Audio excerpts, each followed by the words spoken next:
ẹ̀yin èèyàn, ǹjẹ́ ẹ mọ̀ wípé àwọn òyìnbó náà kó bá ilẹ̀ Yorùbá? Òyìnbó náà kó bá ilẹ̀ Yorùbá. Ẹ bi mí pé báwo ló ṣe jẹ́, gbogbo ẹ̀ pátápátá òun ni mo máa explain nínú fídíò yìí. Gbogbo nǹkan tó ń ṣẹlẹ̀ nílẹ̀ Yorùbá lénìí, àwọn òyìnbó àwọn ni wọ́n fà á o. Ẹ jẹ́ kí n explain fún wa. Ẹ rí i pé tẹ́lẹ̀tẹ́lẹ̀ before 1914 àwa tá a wà nílẹ̀ Nàìjíríà ọ̀tọ̀ọ̀tọ̀ ni wá o. Yorùbá wà lọ́tọ̀, àwọn Efik, Ìbíòbíò, Ìjọ́, gbogbo ẹ̀ lóríṣiríṣi bẹ́ẹ̀ yẹn ló wà. Àwọn ti north náà wọ́n ní Sokoto Caliphate, wọ́n ní àwọn Hausa, àwọn Fulani lọ́tọ̀, everybody wà lọ́tọ̀ọ̀tọ̀, everybody ń ṣe títí ẹ̀. Ṣùgbọ́n nígbà tó yá, àwọn òyìnbó wọ́n wá sọ wá di mẹ́ta. Wọ́n wá ní pé okay, Northern Protectorate, Southern Protectorate and Lagos Colony. Pé àwọn north àwọn nìyẹn ọ̀tọ̀ ni wọ́n, àwọn south that is àwa tá a wà nísàlẹ̀ omi níbi river Niger sísàlẹ̀ báyìí, àwa àtàwọn Igbo wọ́n kó wa papọ̀, wọ́n dá sí méjì, wọ́n tún wá mú Lagos lọ́tọ̀. Now Ọlọ́run, ẹ jẹ́ kí wá ṣàlàyé nǹkan tó ṣẹlẹ̀ gangan bí mo ṣe sọ fún wa pé àwọn òyìnbó ló bà Nàìjíríà jẹ́. Nígbà tó yá, Frederick Lugard, ó lọ́rọ̀ kan tí mo fẹ́ sọ. Frederick Lugard wá wò pé ẹ jẹ́ ká kó àwọn ẹni papọ̀ sójú kan so that ó máa lè easy fún wa láti control wọn, so that ní sọ pé ó yá ìwọ eléyìí lọ head north, ìwọ lọ head south, then pé lè máa ṣe ìṣàkóso wọn lójú kan. Kì í ṣe ara kan náà rárá, kì í ṣe one nation, a lè jẹ́ country, nítorí pé kí ni ìwà wa, ẹ̀sìn wa, gbogbo nǹkan wa kò bára wọn mu, ọ̀tọ̀ọ̀tọ̀ ni, àjọra wa rárá. Ṣùgbọ́n Frederick Lugard òun ló wò pé kí kíní ilé easy láti máa ṣe, kó jẹ́ pé ẹ jẹ́ ká kó àwọn ẹni pọ̀ sójú kan. Now ṣe rí yẹn kọ́ ló dùn mí. Ẹ wá wò reason number two ó ní mo fẹ́ kí gbogbo wa ká dìmú lẹ́ni. Ẹ wò ó ní another reason ni pé using surplus revenue from the south to finance the north. Surplus revenue from the south to finance the north. Ẹ rí pé mo tún tú ọ̀rọ̀ yẹn sọ pé láti máa lo surplus revenue, láti máa lo owó tí wọ́n generate láti south, ìyẹn láti ilẹ̀ Yorùbá, láti àwọn ọ̀dọ̀ àwọn Igbo náà, láti máa lo owó yẹn láti fi finance north. Mo tún tú ọ̀rọ̀ yẹn sọ, láti máa lo surplus revenue, àwọn owó tí wọ́n generate láti south, ilẹ̀ Yorùbá, ilẹ̀ Igbo, láti máa fi finance north. Ìdí tí Lord Lugard tó fi ṣe kíni, tó fi ní pé kí gbogbo wa ká parapọ̀, ìyẹn ní 1914, ìyẹn náà wá pè ní amalgamation of Northern and Southern Protectorate. Wọ́n wá dà wá pọ̀. Ẹ wo orísun yẹn pé kán lè máa fi nǹkan tán bá rí, owó tán bá rí láti south, láti máa fi finance north. Now ẹ jẹ́ kí n wá ṣọ́ọ̀kì yín fún nǹkan kan. Ẹ rí i pé Igbo ń pariwo Biafra, Yorùbá pariwo Yorùbá nation. Ọjọ́ wo lẹ rí kí ẹni Hausa kọ́ gbé ìgbésẹ̀ rí pé àwọn fẹ́ yapa kúrò Nàìjíríà? Ṣé ti gbọ́ rí káwọn Hausa ní no, àṣe Nàìjíríà, àwa náà fẹ́ kó gúrùpù kan jọ pé a fẹ́ kí Nàìjíríà pín? Ṣé ó ti ṣẹlẹ̀ rí? Kò lè ṣẹlẹ̀ láyéláyé, Hausa ò lè sọ. Kí ló fa wàhálà ní lọ́dọ̀ àwọn ọmọ Igbo ní south east? Ó ní wípé owó tíjọba ń generate láti east náà ni wọ́n ná fún àwọn tó wà ní north. Most of the things tó jẹ́ pé ibi náà ti ń generate owó, wọ́n ná sí north nínú ẹ̀ lóòótọ́. Now àwọn northerners yìí, àwọn ló dẹ̀ pọ̀ jù, àwọn ló pọ̀ jù. Can you see now? Àwọn náà wọ́n pọ̀ jù, and the revenue from the south, from ilẹ̀ Yorùbá, from ilẹ̀ Igbo, òun ni wọ́n ná sí ọ̀dọ̀ wọn. So that is why lè rí Hausa láyé kó sọ pé kí Nàìjíríà kó pín o. Hausa ò lè sọ o, because ẹ wo reason number 2 yẹn. tí Lord Lugard now nígbà tí ojú wa ń là sí, ẹ jẹ́ kí n wá ṣàlàyé, nígbà tójú wa ń là sí kí ló wá ṣẹlẹ̀ ní wípé àwa Yorùbá, ẹ lọ wò dáadáa, Yorùbá gbọ́n gan, Yorùbá gbọ́n gidi gan ni. Láyé ìgbà yẹn Yorùbá bẹ̀rẹ̀ sí, Yorùbá kàwé, Yorùbá ti ń produce graduate, university graduate far back from 18th century sẹ́yìn Yorùbá ti ń produce graduate.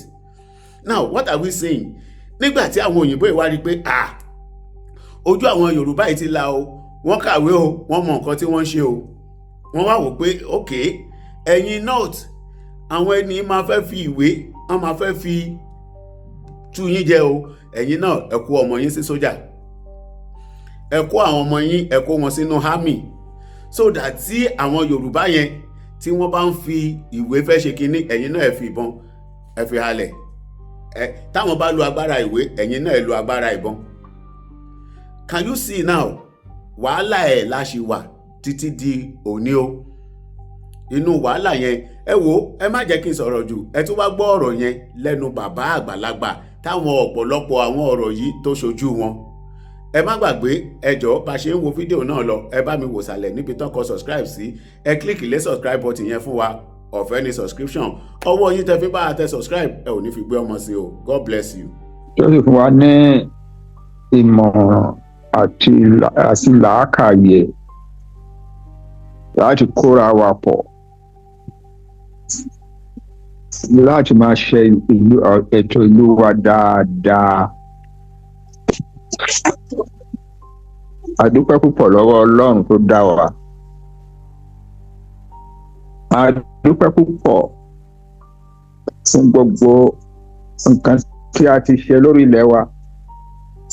Nígbà táwọn yòókù tí ò yé wọn ọ̀rọ̀ education kò ṣe yé wa, Ọlọ́run jẹ́ kó yé wa, ó yé wa, a tètè gbà á pẹ̀lú ìfẹ́.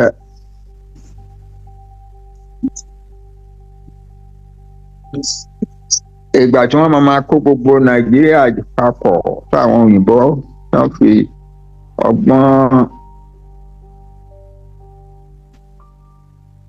àti agbára wọn àti ojú kòkòrò wọn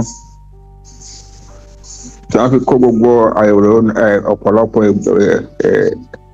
ẹ̀yà jọ ní Nàìjíríà ní 1940, we were the only educated people among them, the only educated people in the new country tí wọ́n create.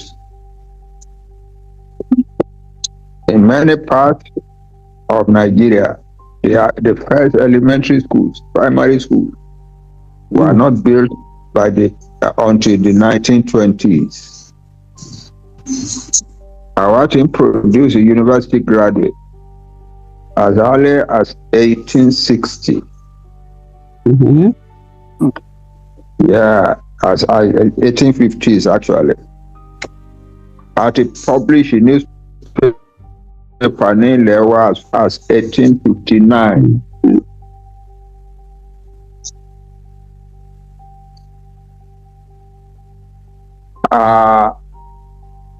Ọ̀pọ̀lọpọ̀ náà àwọn ẹ̀yà mìíràn tí àwọn òyìnbó wá fojú kòkòrò kó jọ mọ́ wa pẹ̀lú agídí. Wọ́n bẹ̀rẹ̀ sí lọ sílé ìwé until 1920 something. Kò sí any other people ní gbogbo ilẹ̀ Yorùbá ní gbogbo ilẹ̀ Nàìjíríà tán kó jọ pẹ̀lú agídí yẹn. Kò sí any other people tó ń produce a university graduate until 1933, 1934. Àwa ti ń produce a university graduates as far as 1859, 1860. That's more than 70 years. Different, yes.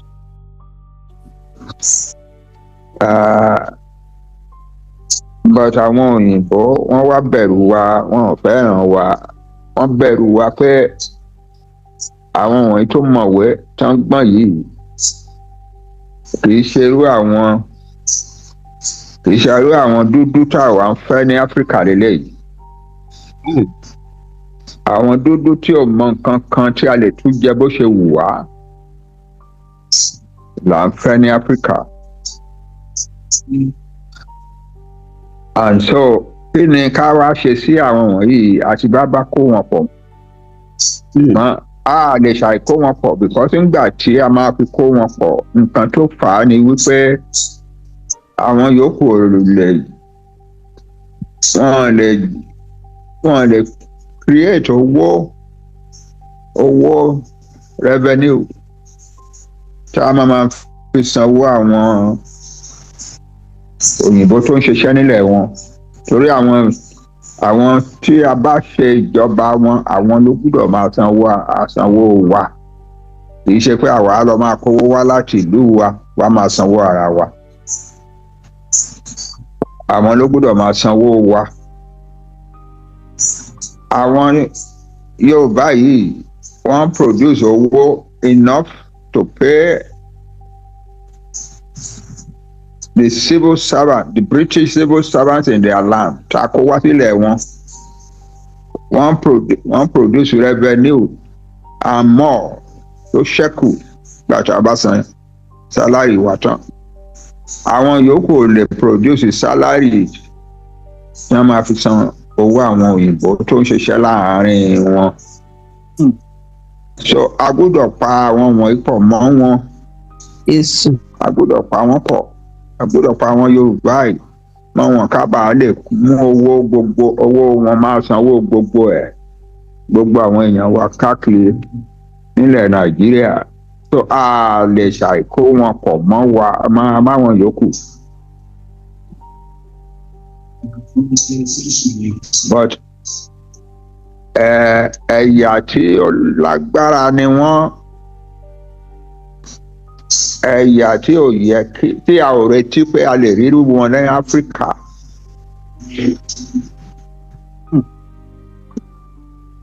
So kí la máa ṣe fún wọn? A máa suppress wọn náà ni. Yes. Why using their resources to pay the salaries of our people all over Nigeria? We must be suppressing them, keeping them down.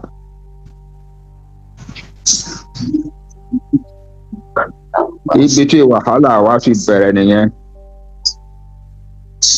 Àwọn wo gan-an ló mọ̀yàn tẹ̀ mọ́lẹ̀ ló mọ̀yàn suppress? Àwọn Fulani wọ́n ti ń suppress àwọn Haúsá ká tó dé. Àwọn náà la máa lò.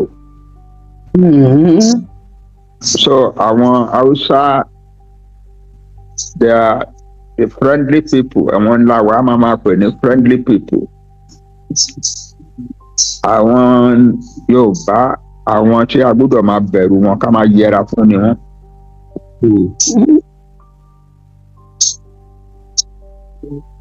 Tí a bá ń wá personal friend, ara wọn náà láti lè rí because àwọn nìkan ló mọ̀wé. But tó bá di wípé akórajọ sínú ìyẹ̀wò à ń plan policy bá ṣe máa sọ̀rọ̀ Nàìjíríà, a gbọ́dọ̀ máa make sure pé ọ̀rọ̀ Yorùbá ò wáyé ń bẹ̀. Yes.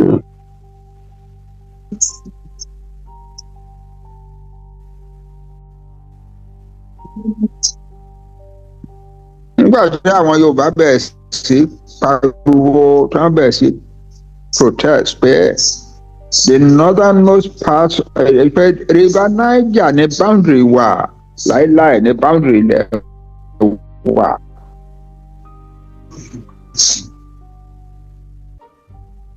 Province Ìlọrin province tó wá ń jẹ́ Kwara àti Kogi lẹ́nìí tí wọ́n bẹ̀rẹ̀ sí protest.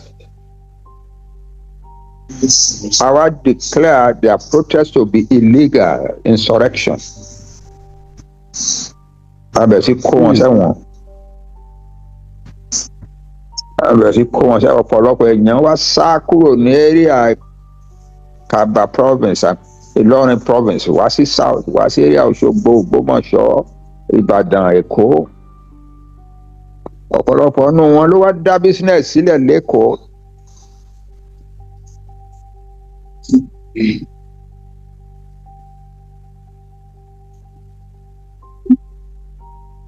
Ara wọn descendants wọn sì wà l'Ékòó lénìí tí wọ́n ṣe business lẹ́kọ̀ọ́ nìbàdàn. ìyá tí ń jẹ wá ó ti pẹ́ ká bàbá wa ọ̀run. Ọlọ́run gbà wá. Ọlọ́run gbà wá. Àkókò ti tó. Ẹ má gbéra ńlẹ̀ ajá fún wa bàbá. Ẹ ṣé. nígbà tí ó dẹ̀ di wípé wọ́n wá ń plan wípé ok àwọn gbogbo tó láyé ti sọ pé gbogbo àwọn tí ó jẹ́ colonial people wọ́n gbọ́dọ̀ become independent. wọ́n á bẹ̀rẹ̀ sí ṣètò constitution ṣètò elections in such a way láti make sure pé àwa Yorùbá àwa la gbọ́n jù àwa la lè ṣe dáadáa jù àwọn mọ̀ yẹn ṣùgbọ́n àwọn ò ní jẹ́ ká ṣe.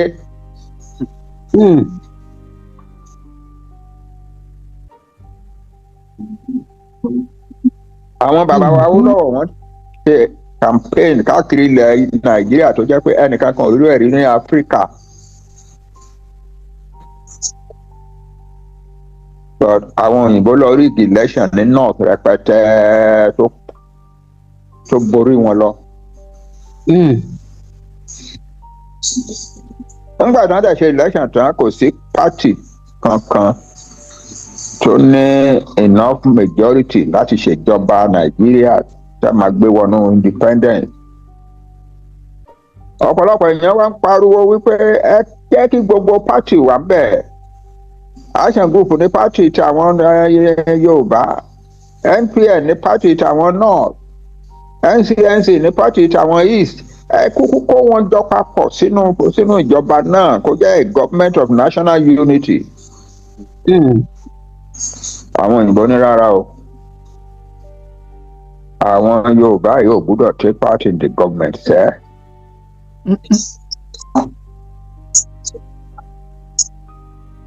wọ́n wá organize pé kí àwọn North àti East kan parapọ̀ kan máa ṣèjọba kí àwa Yorùbá ká máa ṣe opposition.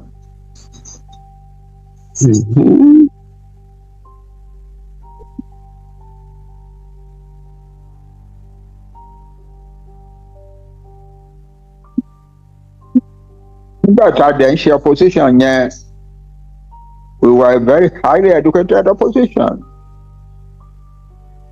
àwọn wá bẹ̀rù wípé a ti kúrò lẹ́yìn Nàìjíríà ṣùgbọ́n interest wa ṣì wà ń bẹ̀. election mìíràn máa wáyé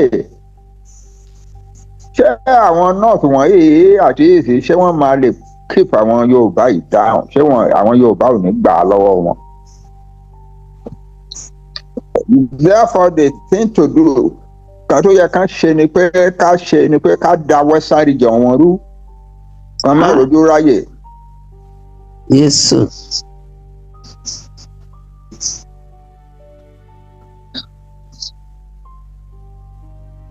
láì sẹ́ni tó ń jà ní western region rárá wọ́n lọ gẹ̀ẹ́tì Akíntọ́lá wọ́n gbé lọ sí London wọ́n lọ tàn jẹ́ wípé ìwọ ló lè lead Yorùbá dáadáa irọ́ náà ń pa ọ́ ìyẹn pé wọ́n fẹ́ràn ẹ o. ṣé ọkùnrin tó ń pè Láwólọ́wọ̀ tó ń ṣe leader of opposition lẹ́kọ̀ọ́ yẹn kò lè lead Yorùbá dáadáa ìwọ ló mọ̀rọ̀ Yorùbá sọ ìwọ ló dọ́gbọ́n Yorùbá ìwọ ló mọ̀wé Yorùbá ìwọ. àwa dẹ̀ ready láti work with you. We must get rid of Awólọ́wọ̀. Àdálẹ̀dálẹ̀. wọ́n wá declare emergency ní western region. wọ́n ní law and order to break down. wọ́n suspend the constitution. wọ́n suspend the western region government. wọ́n suspend the constitution western region. wọ́n yan sole administrator wá kó wá rule western region. wọ́n ṣe investigation sí gbogbo ìjọba tí Awólọ́wọ̀ ti ń ṣe ní western region ní wọ́n fi dá nǹkan dáadáa sílẹ̀ ní western region free education everything. wọ́n wá purọ́ pé ó fẹ́ da ìjọba rú ó fẹ́ fi agídí gba ìjọba.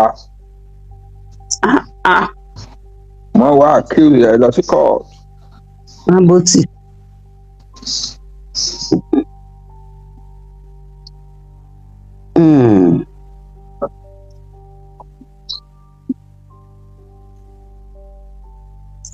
ó gba lọ́ọ̀yà kó wá defend òun torí ó mọ̀ wípé wọn ò ní jẹ́ kí lọ́ọ̀yà nàìjíríà kankan kó defend òun dáadáa ó gba lọ́ọ̀yà wá láti britain kó máa bọ̀ wá defend òun. single foot bí lọ́ọ̀yà yẹn ṣe dé bó ṣe ń sọ̀kalẹ̀ nínú aeroplane lẹ́kọ̀ọ́ ni wọ́n gbé sínú aeroplane mìíràn padà kó máa padà lọ sí London rẹ̀.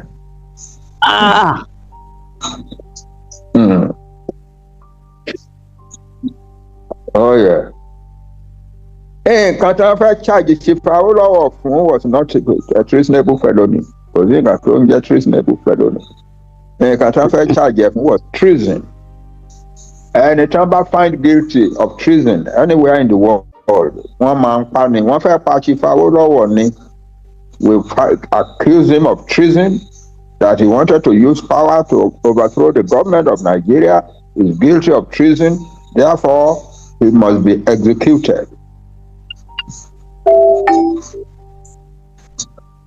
Àwọn British families kan tán jẹ́ ọlọ́lá náà wá lọ sí House of Lords wípé nǹkan tí à ń gbọ́ pé àwọn British officials wá ń ṣe ní Nàìjíríà tán kọ́ àwọn gọ́ọ̀mẹ̀ntì Nàìjíríà pé kán ṣe sọ́kùnrin tán pè Awólọ́wọ̀ yẹn ó mà kọjá ojú ẹ̀. They would accuse him of treason and execute him. Àwọn wọn ló wá lọ bá Queen wípé rárá o ẹ má ṣe nǹkan tó yẹn ní Nàìjíríà o náà fi wá change ẹ̀ sí treasonable felony. Kò sí treasonable felony nínú òfin ìjọba Nàìjíríà. Treason ló wà bẹ́ẹ̀.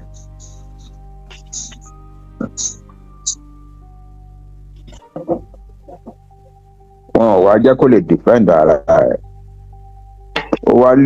Ó wá dẹni tó ń lead the defense ara ẹ̀ by himself alone.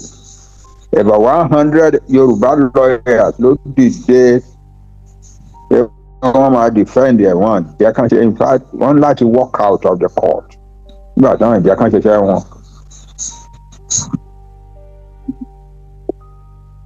Wọ́n dà wọ́n find them guilty.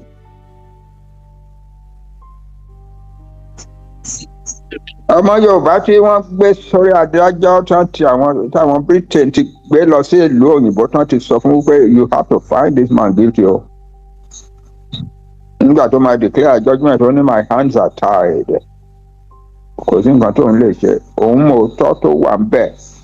Ṣùgbọ́n my hands are tied.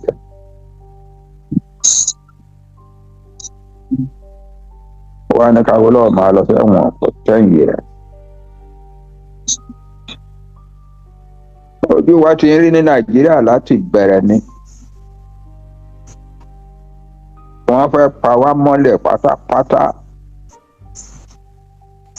Ó lọ nígbà fún wọn Jésù. Ọlọ́run wà lórí ìtẹ́ kò ní gbà fún wọn. Ọlọ́run wa bàbá yes Ọlọ́run wa tó dá wa tó ṣe wá pé ká yàtọ̀ ká dájú àwọn yòókù àwa fúnra wa kọ́ la ṣe Ọlọ́run wa ló ṣe torí bẹ́ẹ̀ náà ṣe wá ń treat wa bọ́n ṣe ń treat wa Nàìjíríà torí pé a dájú àwọn yòókù lọ.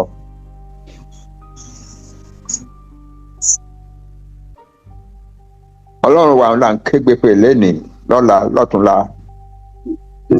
pé kó dìde kó nawọ́ agbára ẹ̀ síta bó ṣe nà síta nígbà tí àwọn ọmọ Ísírẹ́lì ní Egypt. Àmín. Kó gbà wá sílẹ̀. Àmín. Irú miracle tó rán sílẹ̀ Egypt nígbà wọn yẹn kó wá bẹ̀rẹ̀ sí rán sílẹ̀ Nàìjíríà. Ayé bá a mọ̀ wípé Nàìjíríà ti ṣe àwọn tó ń ṣèjọba Nàìjíríà ti ṣe ẹ̀ṣẹ̀ kan àwọn tó wà lórí Nàìjíríà àtàwọn òyìnbó wọ́n ti ṣe ẹ̀ṣẹ̀ kan àwọn tó kó Nàìjíríà jọ àwọn tó ń kó tó máa bá wọn ṣe. Tí ò dáhùn náà. wọ́n ti ṣe ẹ̀ṣẹ̀ kan Ọlọ́run sì ń fìyà jẹ Nàìjíríà torí bẹ́ẹ̀ bọ́lọ́run ṣe ń fìyà jẹ Egypt nígbà wọ̀nyẹn. Ọlọ́run á tiẹ̀ ti rí i pé Ọlọ́run wa ti ń bá wọn jà already. Yes.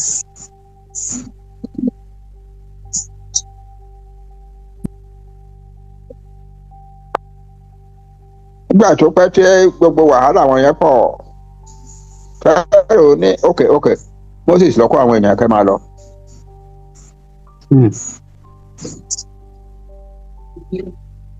But ìyẹn ò tọkàn ẹ̀ wá. Ó wá rán àmì kó tẹ̀lé wọn kó lọ pa wọn rẹ́ bí tán ti dé tí òkun tán mọ bí tán máa yà sí. Tán ti dé tí òkun pupa. Tán ti wà ń bẹ̀ for days tí wọn ò mọ ìrìn tán máa rìn. Ṣé nọ́ọ̀sì náà máa lọ ní àbí báwo?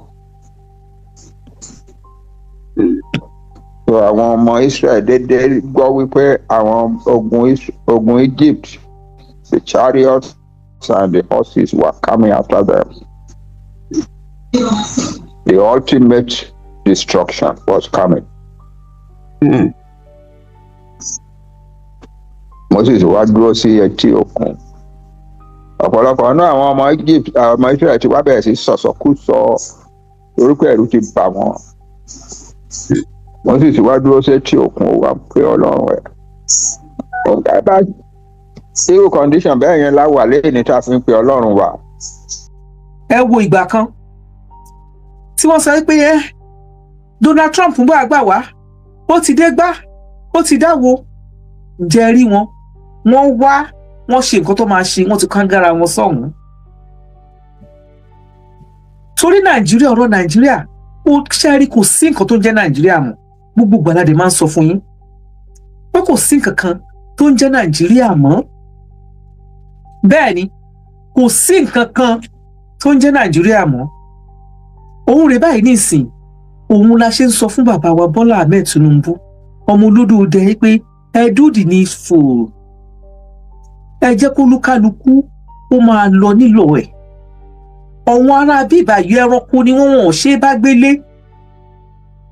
Àbí àwọn tó bá kún gbénú igbó, ebi ẹranko la kà pé ló ń gbénú igbó, inú igbó lọ́wọ́ ń gbé. So automatically ẹranko ni wọ́n. Wọn ò ṣe bá dòwò pọ̀, wọn ò ṣe bá gbélé. Àwọn tó tún wá jẹ́ olórí wọn gan, tí wọ́n gan pọ̀. Tí ẹ bá rántí àwọn voice notes kan, kí tí ẹ ṣe voice notes, fídíò ni tó ń lọ nígbà kan ní nǹkan bí ọdún 5, 4, 3 sẹ́yìn, tí wọ́n ń sọ wípé ọ̀wọ́n ti wà ní gbó wa káàkiri, ọ̀wọ́n á máa yọ síta, ọ̀wọ́n á pa àwọn ọba, ọ̀wọ́n á pa àwọn olórí, ọ̀wọ́n á wá fàbọ̀ sí àwọn ọmọ Yorùbá, wọ́n á wọnú ìlú, ọ̀wọ́n á máa pa wọ́n. Ṣé kò tí ń ṣẹlẹ̀? Ibi tó jìnà rírí la ti ń gbọ́ tẹ́lẹ̀. Ó ti wọlé dé o. Ó ti wọlé wá bá wa ní ìsìn. Ṣé ẹ fẹ́ mọ iye ọba tí wọ́n ti pa ṣá? Ní ẹnu ọdún 3 sígbà tá a wà yìí, ṣé ẹ fẹ́ mọ iye ọba tó ti pa?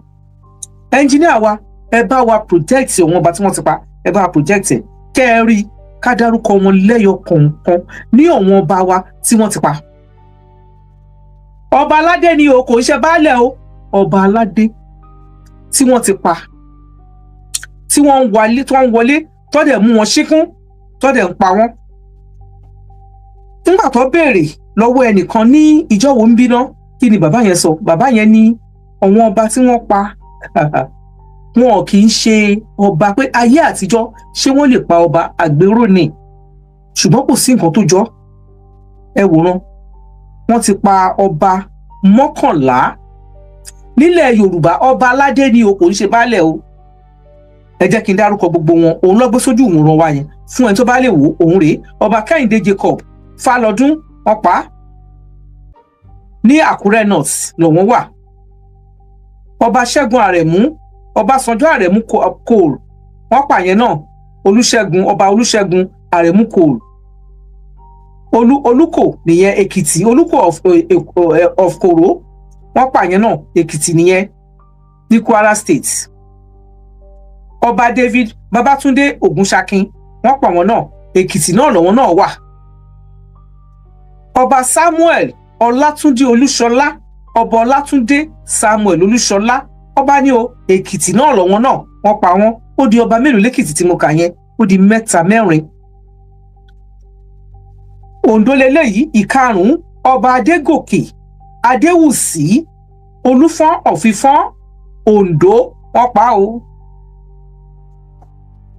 Baálẹ̀ of Ògóbáyọ̀ Òkè Ọdẹ Ìfẹ́lódùn local government wọ́n pa bàbá yìí o. Ó di 4.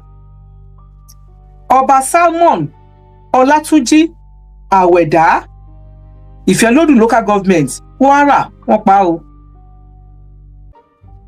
Ọba J.D. Ògúnyàdé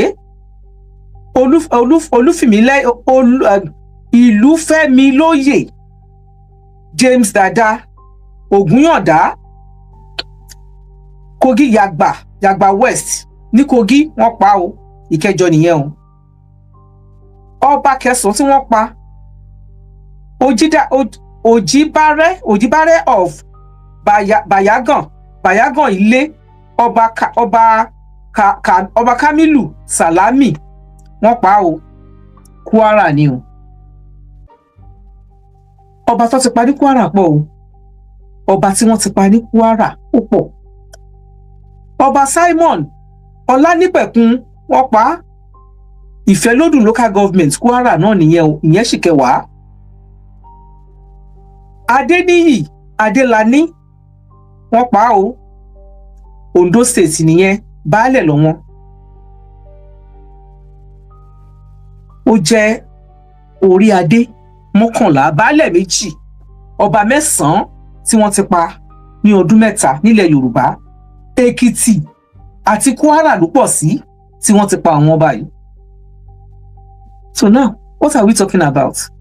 Ṣé irọ́ la wá ń pa? Ẹ jẹ́ bá wa lọ sí history Yorùbá tí wọ́n bá ti pọba tó bẹ́ẹ̀. Níjọba ìjọba bàbá wa Tinubu ni wọ́n pa ọba tó pọ̀ tó báyẹn. Wọ́n pa ọba 3 níjọba Buhari, èyí tó kù ìjọba bàbá wa Tinubu ni.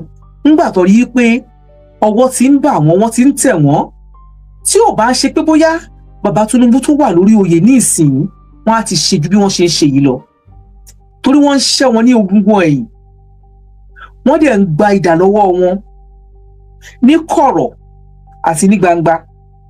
Òun ló jẹ́ kí wọn ò tí ì tó kárí nǹkan tó lọ́ fẹ́ kárí out o. Wọ́n dẹ̀ sì wà lẹ́nu ẹ̀ o, wọ́n sì ń ṣe wọn ìjásẹ̀ o, ṣùgbọ́n lágbára Ọlọ́run gbogbo wọn ló máa jásẹ̀.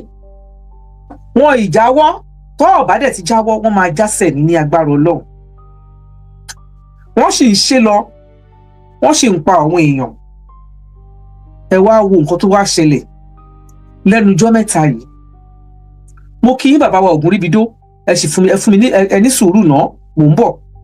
Ẹ wá wo nǹkan tó wá ṣẹlẹ̀ lẹ́nu ọjọ́ 3 yìí. Ṣé ẹ mọ̀ wípé gbogbo bí àwọn ọmọ tí àwọn ọmọ tó ṣì wà nínú igbó tí wọ́n kó ní Oríire local government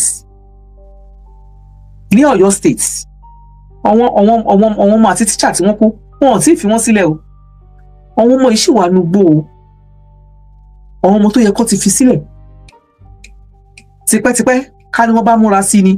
Ṣèyí Mákindé wá ń fi wọ́n play politics. Gbogbo ẹnu la fi sọ. Gbogbo nǹkan tó dẹ̀ ń ṣe, gbogbo ẹ̀ ló ti wọ̀n ká, ló ti wọ̀n síta. Àṣírí ti tú pẹ̀lú ọ̀rọ̀ tó ń sọ ní àti ìṣe. Ó kọ́kọ́ sọ pé kí kọ́fì wà láago 8 àárọ̀ sáago 4 ẹjọ́, ṣe bọ́ òun òṣìṣẹ́ ṣe bí 5 to 9, òun òṣìṣẹ́ ìjọba ṣe bí 5 to 9 ni wọ́n máa ń ṣiṣẹ́. Ó ní kọ́fì wà láti aago 4, aago 8 àárọ̀ sí dago 4, ìyẹn ò work. Ó wá ṣẹ̀ṣẹ̀ wá jáde, ẹ máa gbọ́ nǹkan tó sọ náà kó tó di pé a bẹ̀rẹ̀ sí sọ̀rọ̀.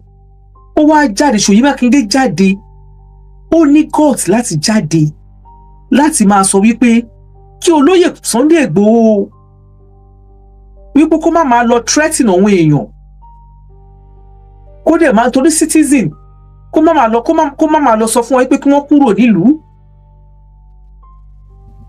kó dẹ̀ má wọnú igbó. A mọ nǹkan tó àti rí tí wọ́n ti mọ nǹkan tó wà nínú igbó Ṣèyí Mákindé. Ọmọ ẹlòmíì á wà nínú ipò tó bá kúrò ń bẹ̀ tán. Yorùbá náà sọ pé ó náà bá tó bá jẹ tí ìlú bá tò orúkọ ò ní parẹ́, èyí tó bá wá jẹ tí ìlú túká orúkọ ẹ̀rù ò ní parẹ́, ó máa wà nínú ìtàn títí láéláé ni. Ó máa wà nínú ìtàn títí láéláé ni. Láyé Ṣèyí Mákindé ní oríṣiríṣi atrocity ti ṣẹlẹ̀ ní Ọ̀yọ́ state.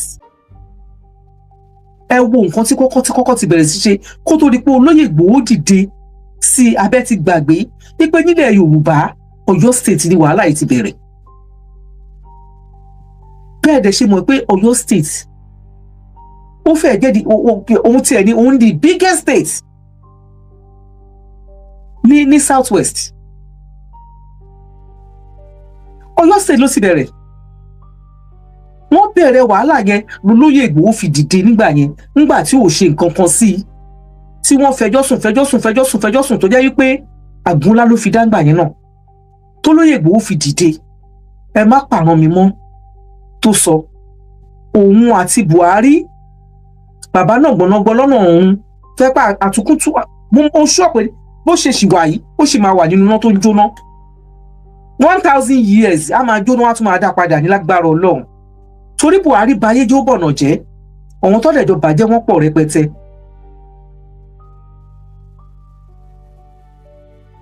Ó ṣoríṣiríṣi, ó ṣe kí ni, ó ṣoríṣiríṣi.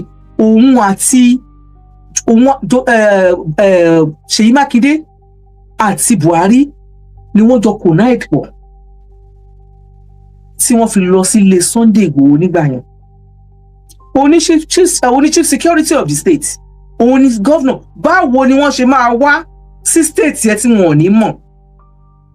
Wọ́n lọ síbẹ̀, wọ́n ṣe kíni, wọ́n wọlé, wọ́n pè èèyàn méjì, wọ́n bà nǹkan ní ẹ̀jẹ̀, wọ́n lé sẹ́yìn òdì lórí wípé ẹ má pa ìran mi mọ́.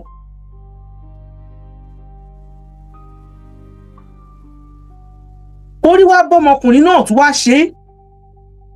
Ẹ wò gbà tó ti lọ ààrẹ nìkankan o tó tún dàbí Sunday Igboho, ààrí ẹnìkankan àràkọ ní ọmọ kan. Àwọn ìfẹ́ ló dùn, ẹgbẹ́ alálùbáríkà, àwọn ẹgbẹ́ aláàánú, àwọn ẹgbẹ́ tí wọ́n fi ń yangàn nílẹ̀ Yorùbá, wọ́n wá dìde, wọ́n ní òkè o, free Igboho Òòṣà and give us security. Wọ́n gbé yẹn dáná, kó méjèèjì dání, wọ́n dì kúkú méjì, free Igboho Òòṣà and give us security. Wọ́n máa free Igboho Òòṣà. Bàbá Tinubu máa gbẹ́ ẹ̀bẹ̀ wà, ó pe olóyè Ìgbòho, ó pe akọni Oòduà, ó ní ó yá lọ kó àwọn ọmọ tó kátó tó kájú òṣùwọ̀n 50,000 irú ẹ kó wọn sórí kó wọn jọ láti train. Olóyè Ìgbòho sọ ní ìlú ẹkùn. Ṣèyí Mákindé máa tún fò dìde nígbà tí ò rí kankan ṣe. Ẹ wo gbogbo àwọn tí wọ́n ti gbé, ẹ wo gbogbo àwọn tí wọ́n ti gbé lọ́yọ̀ọ́, ẹ wo nǹkan tó ti ṣẹlẹ̀, kò rí kankan ṣe. Ṣèyí Mákindé ò rí kankan ṣe. Bó ṣe máa di bàbá àsàlẹ̀, bó ṣe máa di afọbọjẹ nílùú Ọ̀yọ́ ló ń wá kiri. Tẹ́ bá ń gbọ́ oyè pin, Ṣèyí Mákindé ló ń jẹ́ bẹ́ẹ̀. Ṣèyí Mákindé níbi tí ọmọ Yorùbá máa bá ẹ dé, o tún ní gbúròó agbára mọ́ nílẹ̀ Yorùbá pẹ̀lú àwọn nǹkan tó ra wọlé tó ń ṣe yìí. O tún ní gbúròó agbára mọ́ nílẹ̀ Yorùbá, Ṣèyí Mákindé, pẹ̀lú nǹkan tó ra wọlé tó ń ṣe yìí. Ẹnjìníà wa, mo ti send kìíní yẹn sí yín, mo ti send ẹ̀ sí yín. Ẹ lè bá wa gbé sórí ìkànnì nísìnyí fún àwọn tí wọ́n bá fẹ́ mọ ẹni tó yẹ kó wọ́n pè if there is any security threats. Ìrù ẹkùn, àwọn tó yẹ kẹ́ contact nínú ìrù ẹkùn, nọ́mbà méjì or mẹ́ta ni wọ́n fún wa ní states.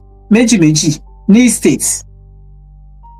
Nọ́mbà méjì bẹ́ẹ̀ ni ẹ bá wa gbé síbẹ̀ nísìnyí so that wọ́n tó ẹ screenshot ẹ̀ sọ́wọ́ ẹ̀yin tẹ́ ẹ bá sí lórí platform èrò kankan ẹ screenshot ẹ̀ sọ́wọ́ so that ẹ mọ̀ nọ́mbà tẹ́ bá máa pè ẹ bá wa gbé síbẹ̀ tẹ́ bá ti rí nọ́mbà yẹn láti Èkìtì Lagos State Ogun State Ọ̀yọ́ State Kogi Ọ̀ṣun Ondo Kwara borderline yẹn that is from gbogbo wọn láti ibìkan sí Kútọ̀nù ṣá òun ni borderline yẹn so ibẹ̀ ẹ jọ̀ọ́ because Kútọ̀nù number àti kinní ni so ẹ jọ̀ọ́ nítorí sọ Ọlọ́run ọba tí ẹ bá ti rí any security threat ẹ pè irú ẹkùn ẹ má dá Ṣèyí Mákindé lóhùn o ẹ má dá Ṣèyí Mákindé lóhùn nítorí pé public announcement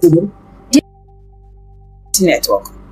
Individuals who wish to become members of the Yoruba Security Network should contact the official coordinators in the respective states using the following numbers. Ekiti State +229 597 01788 or +234 806 214 3332. Lagos State +234 703 218 9786 or +234 907 555 0505. Ogun State +234 805 583 5114 or +234 803 854 8351. Oyo State +234 816 824 2523 or +234 804 549 0665.